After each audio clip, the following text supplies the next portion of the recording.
ஆசையாயிருக்கிறதே இது போல் வாழ்ந்திடவே. பாச பூமழை பொழிகிறதே இதயங்கள் நனைந்திடவே.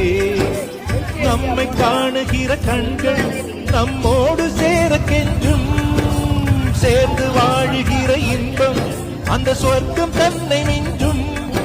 ஒரு நாள் கூட இங்கு வரமாகும் உயிரங்கள் வீடாகும் சுகமாய் என்று